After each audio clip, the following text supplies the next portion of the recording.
Final update. Am I the a-hole for being disgusted and just saying, okay, when my fiance broke up with me? Original post. So I don't know, man. I, 28, had been with my fiance, Alex, 34, since 2020. We met at a friend's party, hit it off, and have had been together ever since. He finished his doctorate in economics just last year. Since then, he has been working at the uni. I have my master's in media sciences and decided to start working instead of going for a PhD. Okay, so the problem is that Alex broke up with me last Monday. It was literally so surreal and honestly, just weird. For the past few months, he'd been acting strange. He was making demands and then dropping them immediately. A few examples. He told me we were going to paint our walls back from dark green to white. When I asked why, he just said, "For fuck's sake, forget it," and never brought it up again, even when I asked. Another time, he came home and got mad because I was sitting on the couch with my head covered in a blanket. I had cramps. He was upset because I was just sitting there watching Netflix. Mind you, the house was spotless. When I tried to talk about it, he said, "Forget it, it's not a big deal." This kind of thing became common. Every time I tried to communicate, tried to figure out what was going on, whether it was something I did or maybe he was just stressed at work. He would just say everything was fine, but he was clearly seething with rage. I didn't even have to do anything. He would find something to complain about. The apartment, clothes, me, work, etc. So I gave him space, which apparently was also wrong. I told him I was going to help my parents with repairs for a few days, and somehow that was also wrong because he wanted to renovate the apartment too. Then on Monday, I got a text saying we needed to talk. I knew what was coming, and after the last few months, I had made peace with it. When I came home, he was sitting on the couch. He didn't even wait for me to take off my jacket before saying, "I want to break up." Then the verbal diarrhea started. He told me he resented me. First, because I didn't pursue my academic career further, even though I was capable, and he didn't want to upset me at the time. Then when I started making more money, since he didn't make much as a PhD student, he felt like I should have the last word financially, and he hated it.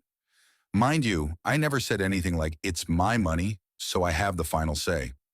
That's a rule he imposed on himself, and he hated it. He said he hated our paint scheme, the couch, and even our fucking crockpot.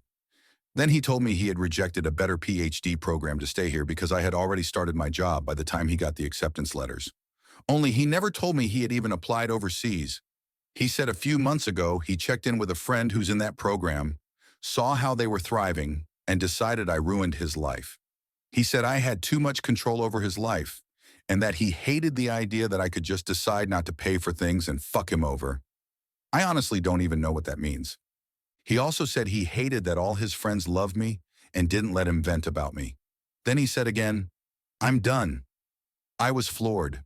I had already made peace with the idea that we were ending, and it hurt. But after that rant, I was just disgusted. I looked at him, probably with a disgusted expression, and said, "Okay." He lost it. He said this is exactly what he meant, that it was horrible. We had been together for 4 years, and all I had to say was, "Okay" to our breakup? I just asked if he wanted to stay here while he figured out where to go. He said, "Typical, of course you're holding the apartment over me," and started ranting again, so I just left. I told my parents, and they're also confused. My dad suggested I reach out to our landlord and explain the situation to see what options I have. I can keep paying the rent no problem myself. He covered the utilities and some subscriptions. Just to reiterate, I never had a problem with this. I saw that he was chasing his dream, and that was more important to me than a 50-50 financial split. I make good money and am happy at my job. I never saw it as slaving away. I always had the mentality that my money was our money because we were building a life together. Of course, I had my own savings and fund money, but I honestly never cared. As long as I felt he was working towards something and wasn't taking advantage of me, I was fine with it. More than fine. Alex is still mad. He's going between texting me like a robot about the logistics of the split to being a seething asshole complaining about everything. I'm not even hurt anymore. I just feel nauseated by him at this point. I don't know. Should I have reacted differently? Edit. Thank you for all your opinions. It was nice to get this off my chest, lol. Just to clarify, though, I don't feel like a victim. I feel like something happened, and my relationship just turned bad. He behaved like an asshole, but that is the extent of it. Very clearly, something is going on. But he doesn't want me to be part of whatever it is, and I have to respect that. Now I just have to detangle myself legally from him, and after that, I'll just be left alone with my ugly green wall color. I think I might also adopt a cat as my ex was really allergic. Now for the updates. Update 1. To start, Alex moved out pretty quickly after the breakup. He has been staying with a friend, and we sorted out everything like mail, subscriptions, and the lease. I'm also in the process of adopting a cat. Her name is Luna, but I have been thinking about changing it since my family already has 2 pets named Luna, Amun, and Kamar.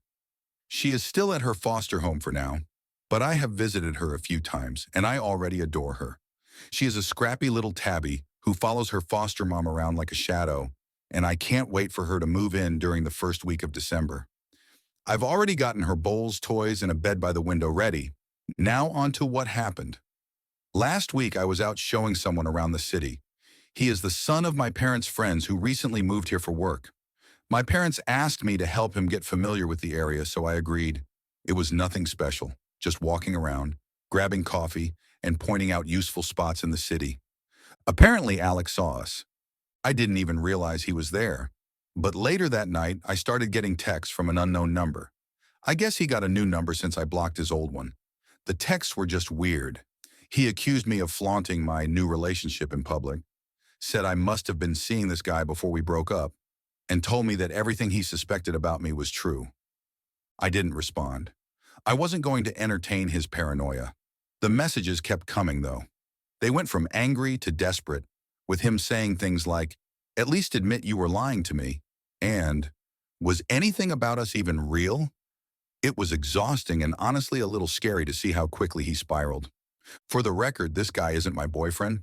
He's not even someone I'm interested in. He's just the son of family friends who needed help settling into the city. The whole thing was completely innocent, but Alex has twisted it into some kind of betrayal in his head. What gets me is how little Alex seems to know me. I'm not the type of person to jump into a relationship so soon after everything that happened. Even if I were, it wouldn't be any of his business. We are done. I've made that clear. After I didn't respond to his texts, Alex started calling. I didn't pick up, but the voicemails were a mix of angry rants and desperate pleas. I ended up blocking his new number too. It feels ridiculous that I have to keep doing this, but I guess this is where we are now. Then this weekend, I went out to a bar with my friends. A few hours in, guess who walked in? Alex. I don't know if it was a coincidence or if he followed me there, but as soon as he spotted me, he came straight over. He was clearly upset, asking to talk, and I told him no. My friend stepped in, and thankfully, he left without causing a scene, but it ruined my night. It felt like I couldn't escape him, no matter where I went or what I did. When I got home later that night, I was completely drained. I had just started to relax when I heard a knock on my door. It was Alex standing there in tears. He started crying, saying he missed me, that he didn't understand why I was doing this to him, and that he didn't know how to move on. It was like all the anger from earlier had been replaced with this desperate sadness. I didn't let him in. I told him he needed to leave, and if he didn't, I would call someone to make him leave. He begged me to listen, but I just closed the door. I spent the rest of the night feeling shaken and honestly a little scared. I don't know what he's going through. I wrote his best friend about the situation, but the plea of talking to him. He said he would. I'm seriously considering getting a new phone number and possibly even talking to someone about how to handle this legally if it keeps happening. It feels unfair that I have to go to these lengths just to have some peace, but I don't see another option. Update 2. Thanks for the concern and support I've received. I'm fine. Really. A lot of people suggested things like getting a restraining order, but I just want to clarify that it's not as simple as walking into an office and asking for one. The process involves proving there's an immediate danger to your safety, providing evidence like texts, calls, or witnesses, and then attending court to get approval. It's not something you can do lightly or without solid proof. And no, I'm obviously not getting a gun. I've also seen people diagnosing Alex with various mental health issues, and I want to ask everyone to stop. Yes, something is clearly wrong, but I'm not a doctor, and neither are most of you. It's not fair or helpful to label him with something like bipolar disorder or anything else without real expertise. For what it's worth, I don't actually feel like I'm in danger. In the past month, these were the only 3 incidents that happened. I don't think he's actively stalking me so much as he just knew my patterns. The bar we were at is my favorite spot, and it was a party of one of my closest friends, so it makes sense that he might have guessed I'd be there. When he showed up at my apartment, he knows what time I usually get home. The city tour is the only thing that might have been more intentional, but it could also have been a coincidence that triggered everything. Anyway, this is the end of it. Yesterday, Alex came over with his mom and one of his friends. At first, I didn't want to let him in, but he promised me that this would be the last time I ever saw him. I agreed, mostly because his mom and friend were there, and I figured it would be more awkward to argue on my doorstep. When we sat down, Alex admitted that he was going through a crisis. He told me he was mad at me, but he didn't know why. He said he doesn't like me, that I annoy him, but that he weirdly still loves me, which is why he went crazy when he saw me with someone else. He assured me there wasn't anyone else on his end either. He said he felt like he was going insane. He talked about how he feels judged for being older and not being able to give me the life he thinks I deserve. He said he hates his colleagues, hates his job, hates everything right now, and that everyone and everything annoys him. He told me he feels old and like he should want kids at this point in his life, but he doesn't, and that thought terrifies him. He said he just wants to be alone and not talk to anyone for a while. I didn't say much. I mostly just nodded because I didn't know what to say. After he was done, he told me he was leaving. He's on some kind of mental health leave from work, and he said he's leaving the country on Sunday. He's going to South America to spend time in nature and find himself. He thanked me for everything and said he was sorry for how he acted. Then he just got up, grabbed the few things he had left at my place, and walked out. His mom was inconsolable. She kept apologizing to me over and over, saying how embarrassed she was by his behavior. I told her it was okay and that she didn't need to apologize for him. She cried a lot, and his friend ended up driving her home after Alex left. I don't really know how I feel about all of this. Part of me is relieved that it's over. Part of me feels sad for him because he clearly doesn't know how to deal with everything he's feeling. Mostly, though, I just feel tired. I'm glad he's taking steps to figure himself out, but it's not my responsibility anymore. Story 2. My parents tried to screw over my dying stepmother, blew up all of our lives instead. Original post, my 17F stepmother. Jane is a wonderful, wonderful woman. She and my father got married when I was 4, and she's been a rock in my life ever since. My mother was always my primary caregiver, but up until that point, her relationship with my father was acrimonious, and I basically never saw him. Jane was the reason they developed a stable co-parenting relationship. She encouraged everyone having a good relationship with each other and was always there to support me and my mom when things got rough. Jane was always a really hard worker. When she met my dad, he was living out of a hotel, and my mother was doing everything in her power to keep me away from him because she was petty and angry that their relationship didn't work out.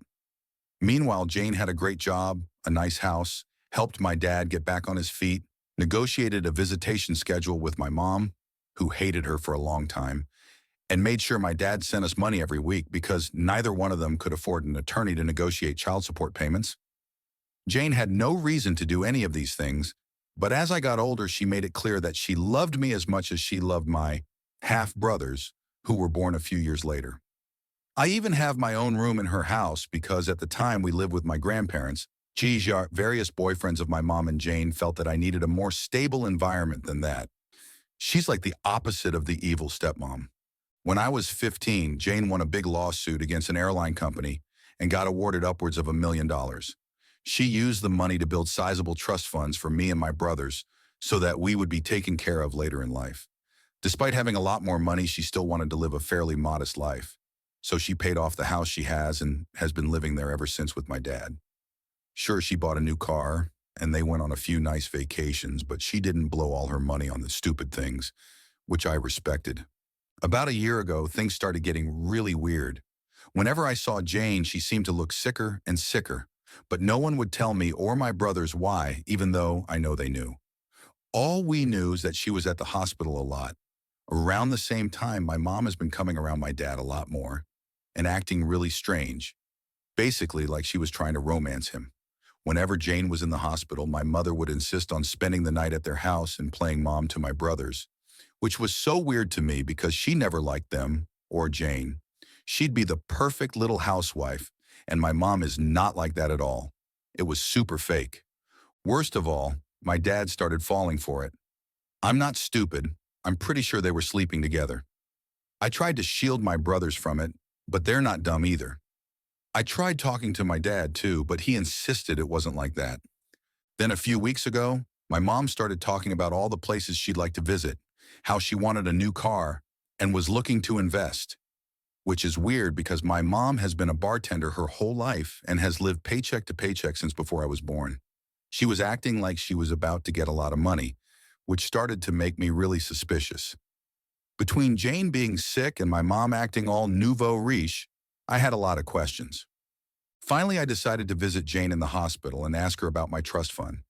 I found out that if anything happened to her, that my dad would inherit all the money, including full control of the trust for me and my brothers. She asked me why I was so interested in the trust fund, so I told her what's going on with my parents and how my mom has been acting with my dad. I didn't want to, but after everything she did for me, she deserved the truth.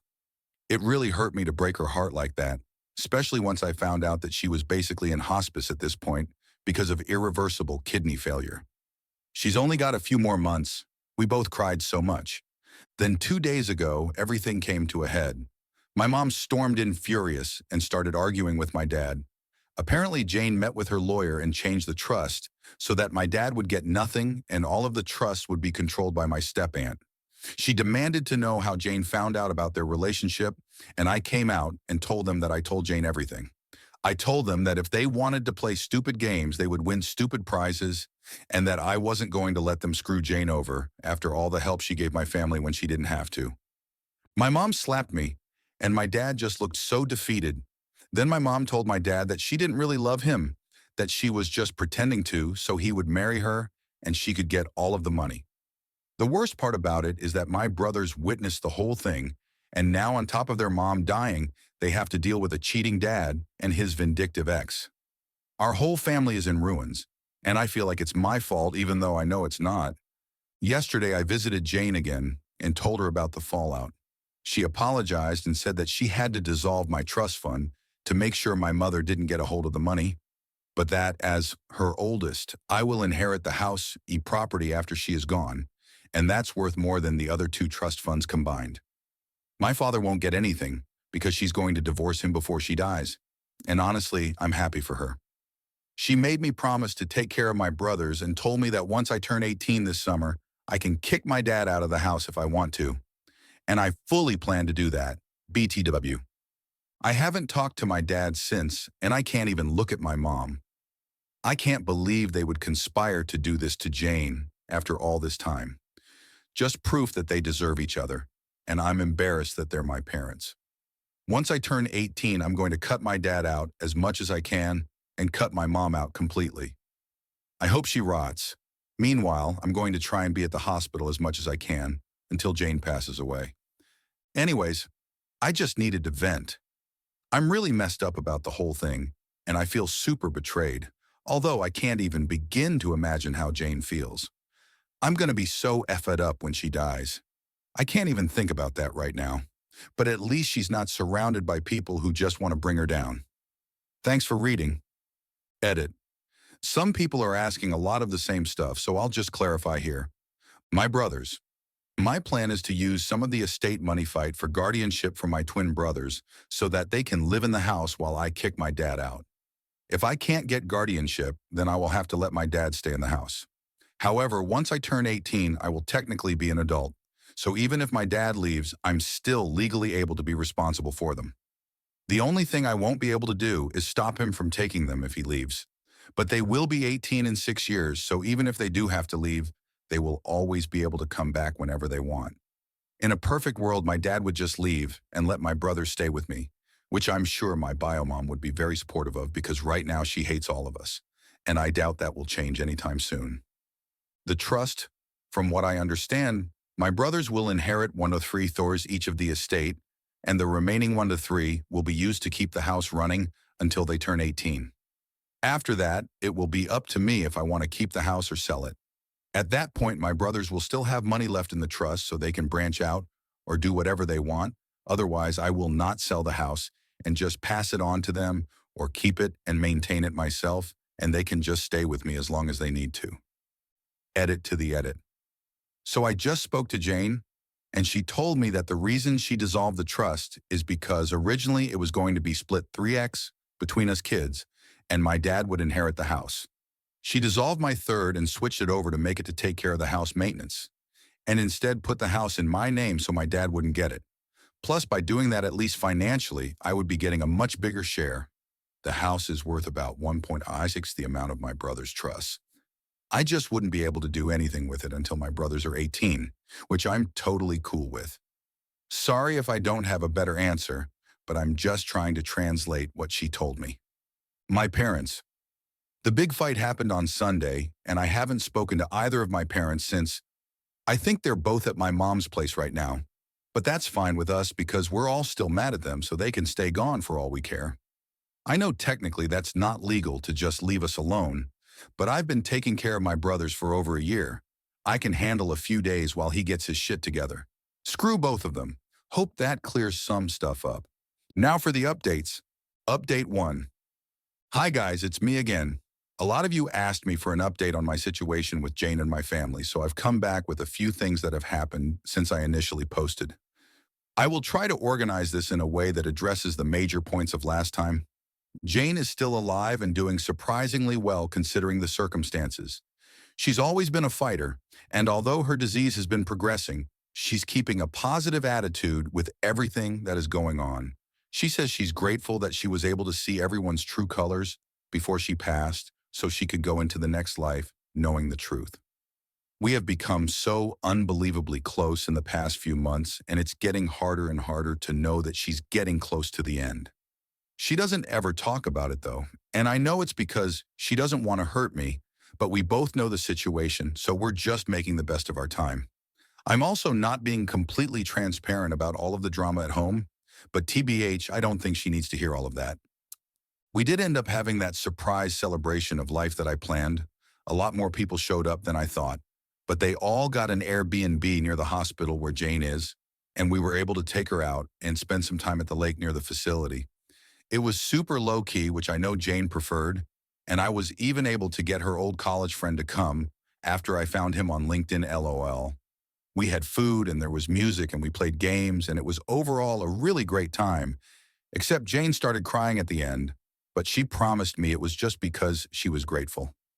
My brothers are also doing okay.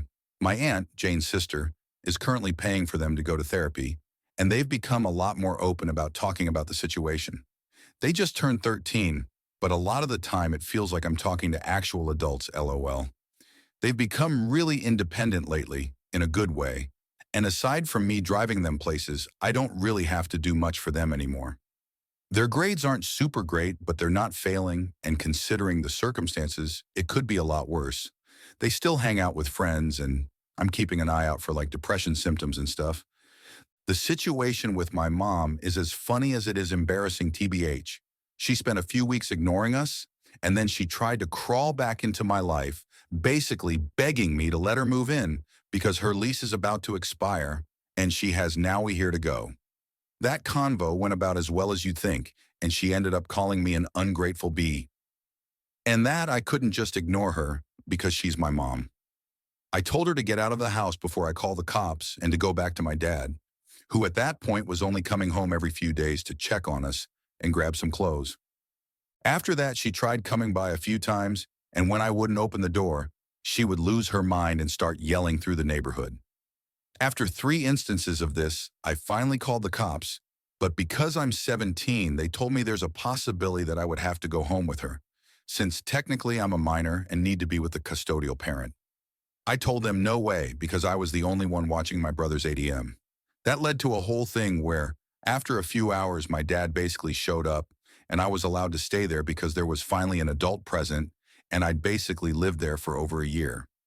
After that, the cops firmly told my mom that if she keeps showing up and causing drama, my neighbors confirmed that she'd been there a few times screaming, that they would arrest her for trespassing since technically it was Jane's house and not hers. She left and hasn't tried coming to the house anymore. But for a while, she would call me constantly telling me I owed her and all kinds of stuff. She's now blocked on everything, and anything she needs to say to me gets filtered through my dad. As for my dad, well, since he's basically required to be here for another 2 months until I turn 18, we've basically just avoided each other. It's not too bad, though, because I've been heavily relying on guilting him for everything to get my way. For example, he was going to contest the divorce, but I threatened to kick him out when I turn 18 if he does that. So he just signed all the paperwork for a quickie divorce and is basically doing whatever Jane tells him to do. I don't openly disrespect him or anything. He's still my dad. But I've made it clear that I have no intentions on doing anything he says ever again, and he doesn't fight me on it. Most of the time, he's just in his room, and sometimes he'll go back to my mom's, but only for a day or two before they argue, and she kicks him out again, lol. I haven't decided whether or not I'll kick him out yet, and we haven't talked about it either, so I'm kind of playing it by ear. As for me, I'm handling everything as good as I can. I found a new job where I make a little more money, so I've been focusing on saving as much as I can and just being there for my brothers. Between working in school and visiting Jane, I've been so busy I haven't really had time to really stop and think about everything. But I know it'll come. One of my friends has really stepped up and helped me manage everything, and I'm super grateful to him for being there for me and my brothers, so we'll see how that goes. Anyways, I wish I had something more exciting to share, but that's what's happened since my last post. Thanks again for all the support on my last post. Update 2. Hello everyone, it's me again. I've gotten quite a few messages in the past months asking for an update, so I'm going to post my final update here and hope that it's enough to answer the questions everyone has been asking. I'm sorry that it took so long to update, but a lot has been going on. As many of you may already assume, Jane passed away early fall of this year. It was very traumatic and sudden, but the silver lining is that she exceeded every doctor's expectation for her life. And when she did go, she was surrounded by family, including me, my brothers, and my dad. She was on palliative care and felt no pain except for a brief moment right at the end, and we are all very grateful for that. Towards the end, Jane was physically pretty much done, but her mind was as sharp as ever. I took the advice of many of you here and recorded some voice notes for my brothers. I originally wanted to do video, but by the time we were able to do it, we both decided they didn't need to remember her wrapped in tubes and in a hospital gown. She also wrote many letters for her friends, family, and even for me to open when I reached certain milestones. She gave me one to open right after she passed away, and while I won't share too many details, I can say with absolute certainty that she is and forever will be who I consider my mother without question.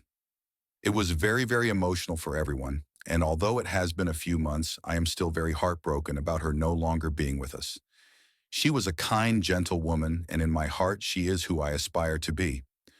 My brothers are obviously very hurt about our mom dying, but just like before, they are taking it surprisingly well. They are still going to therapy both together and separately, and we have a lot of conversations whenever they feel like talking. We've always been close, but I feel like we're closer now.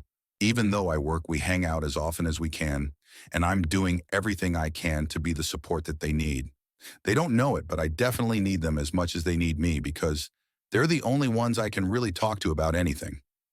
Ironically, now that our family glue is gone, we're pulling together stronger than before. My dad and I mended the fences, so to speak. We went to a few therapy sessions together where he took full responsibility for his behavior, and I've forgiven him as much as I can, especially since he eventually started doing everything he could to be there for Jane at the end, even though they still went through with the divorce. He's still living with us, and things are a little tense, but they're much better than before. He's my dad, and I love him, but he was also broken by Jane's condition, and he wasn't able to cope in a healthy manner. Her dying really brought some light into his eyes, so to speak, and now he's really stepping up to be the man he was supposed to be. A lot of people commented saying too little too late, but again, he's my dad, and for my own mental health, I have chosen to forgive him. A fike, my bio mom pretty much vanished off the face of the earth when I turned 18. She tried a few times to convince me to let her live with us, but I wasn't having any of it. Even my dad told her he's officially done. And after we all blocked her on everything, she stopped reaching out. She doesn't have any relatives who talk to her, so I don't have to worry about that. But I did hear from people who follow her on Facebook that she has a new boyfriend that she's living with. I don't want to stalk her or anything. I really don't care. She hasn't come to me with any kind of apology, so TBH, she can get bent. It's a little hard for me to think that she'd just walk away the second I turned legal just because she didn't get any of Jane's money. But oh well, true colors and all that. Guess 18 years was too long to pretend to care. I'm just so angry with her, I don't want anything to do with her anymore. Maybe that will change one day, but I'm not holding my breath. As for me, I'm doing pretty okay. I decided to take a year before I start college to handle all of this bullshit, and I'm still at my same job, so I'm saving up money wherever I can. My friends have all been great supporters, and I'm so grateful for everyone, especially you Reddit folks, who have been checking in on me and making sure I'm okay. I'm taking things one day at a time, and that's been working great to keep my focused. My goal is to go to college next year and study journalism, but I'm playing it by ear. I can always go back to school, but right now my family needs me. And if that takes longer than a year, then so be it. Thank you, everyone. This will be my last update, and I very much appreciate all the love and support you've shown our family. Jane, I know, was very grateful for all of you too, and all I can say is hold your loved ones tight and be careful of anyone who seems too good to be true. Much love and blessings to you all.